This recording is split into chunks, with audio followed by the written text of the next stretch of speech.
Alright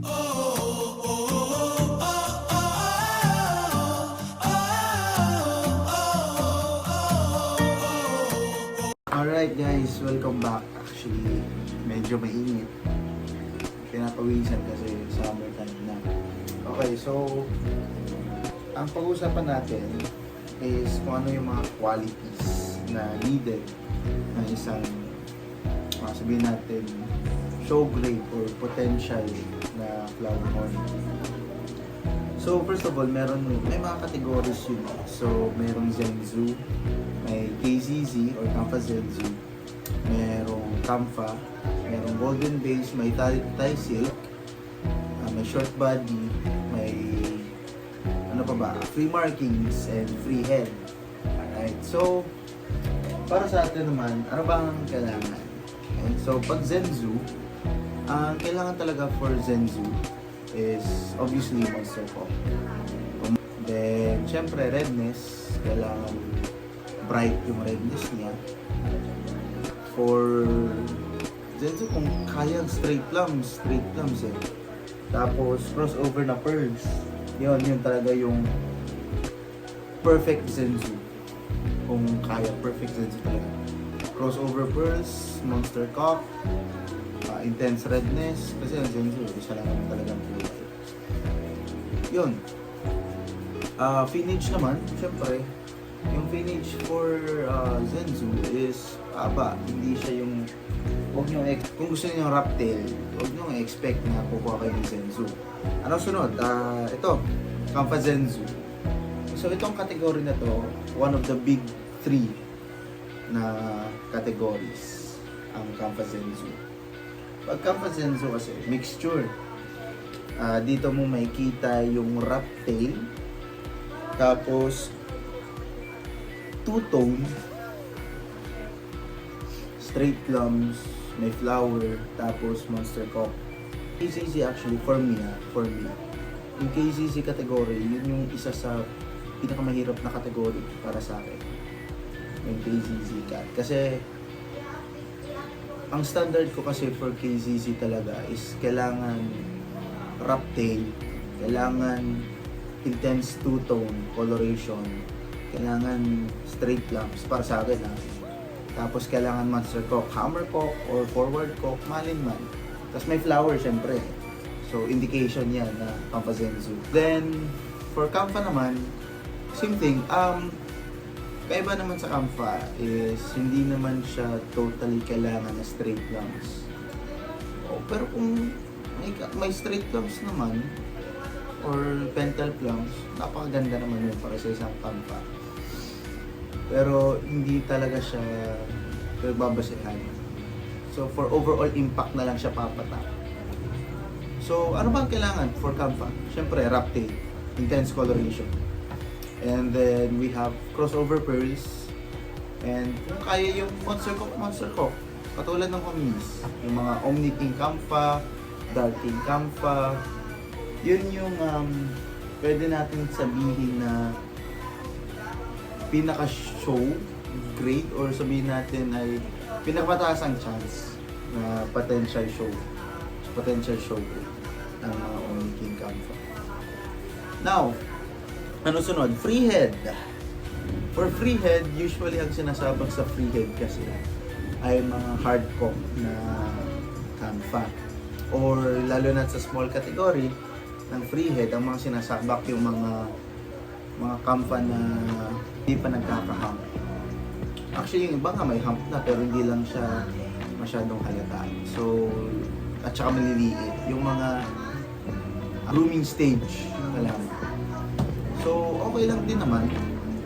Pero syempre, mas mataas yung chance yung small category na free head kapag yung pasok sa standards, like sabihin natin ay 4 inches. Yan, pasok pa yan sa small category. For free head. Kasi dalawang category lang yan, large and small. Okay? Tapos syempre, intense two-tone, wrap tail. Kung kayang straight plums mo na din. Then, of course, walang ulo. As much as possible, walang ulo. Kasi kung may ulo yan, ang laki ng minus yan. Laki ng deduction. Alright? Now, Thai silk. Actually sa Thai silk, wala pa akong nakikita na gustong gusto ko talaga. Kasi wala kang makikitang Thai silk na clean. Clean. Na walang hate, walang hiwa, lalo na't Monster Coke, walang matik sa matik magkakaroon ng hiwa sa gitna yun. So, para sa akin, hindi ko masyado nagugustuhan yung kategory ng Thai silk. Although, mahirap din naman. Okay? Kasi pero technically, ang Thai silk kasi is kal. Kal yan ng flower corn. Pero, merong mga nagkakagusto sa Thai silk at syempre sinasabak na din. Next, for golden base. Golden base, of course, crossover, two-tone, and as much as possible, walang black pigmentation. Or in other words, kapag sasabak ka sa show, siguraduhin mo hindi nagmomol o hindi magmomol sa time na yun. Meron kasi mga golden base na nagmomol before the show. Hindi umaabot. And yun yung hindi naman sa nagpapatalo, pero yun yung nagbibigay ng malaking minus points. Okay? And as much as possible, walang plums. Ang golden base, walang plums. Free markings naman, same thing. Ang for free markings naman talaga, ang pinakamaganda na isabak sa free markings is usually KZZ sa free markings. Yan yung madalas na nagagamitin. KZZ. Kasi KZZ, may chance yan maging Monster Coke or Water Coke. Tapos, syempre maganda yung coloration yan. Pearls, pasok na pasok. Ang free markings kailangan lang walang flower sa may ulo and walang plums. Okay? Kailangan, hindi pwedeng broken plums, hindi pa rin pasok din. Kailangan clean, walang wala. As in, pearls lang ang meron. Yun lang. So, KZZ talaga pinamaganda. Ano pa ba? We also have yung classic category, classic Canfa category. Dito naman sa classic Canfa category, dito pasok yung mga less pearls, yung mga hindi nag-crossover pearls, yung hindi nagbubuo. Doon. So, katulad na rin actually, ano siya, classic Canfa. Doon siya pumasok. Ano pa ba yung mga, siguro para sa akin, ang mga essentials na kailangan ko as a groomer? Siyempre, pellets, grooming pellets. Personally, I use JWP and I also use Humpy Head. I also use Health. Yung JWP, kakaubos lang. So, ngayon, nagamit din naman ako ng Humpy Head pag malalaki na yung isda. Ayan. Then, ito namang Koi King for maintenance na lang kasi laki ng gastos. Sobrang laki ng gastos. Enhancer. Yung paggamit naman ng enhancer, it really depends on the preference of the breeder, of the groomer. Kung saan humiyang isda mo, yun ang gamitin mo. Now,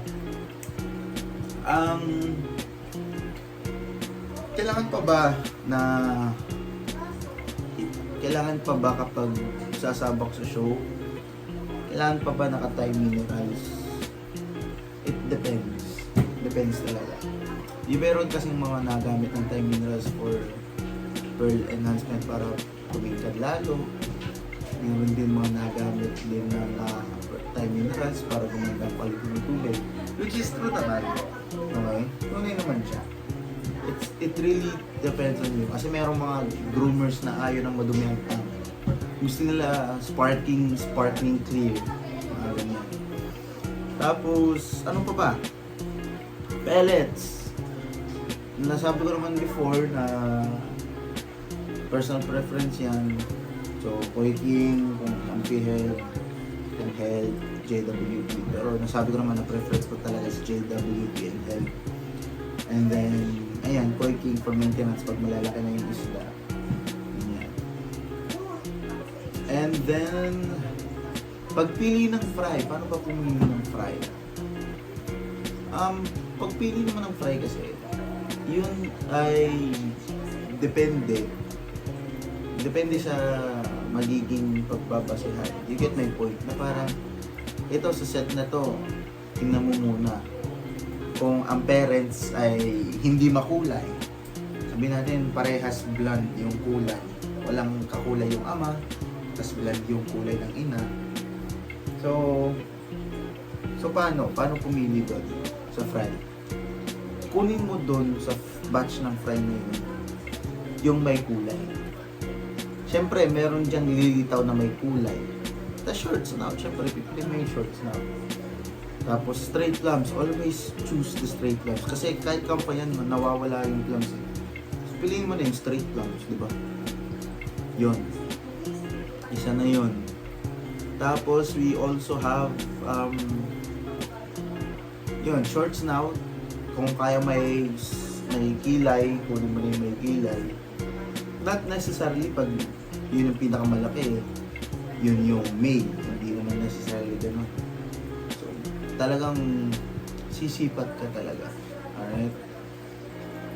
So, that's it. For today's video, yun na talaga yun. So, kung meron pa kayong mga dagdag katarungan, i-comment nyo na lang. At ako'y pawisan na. Sige, alright mga ka-hydro. Thank you and see you on the next video.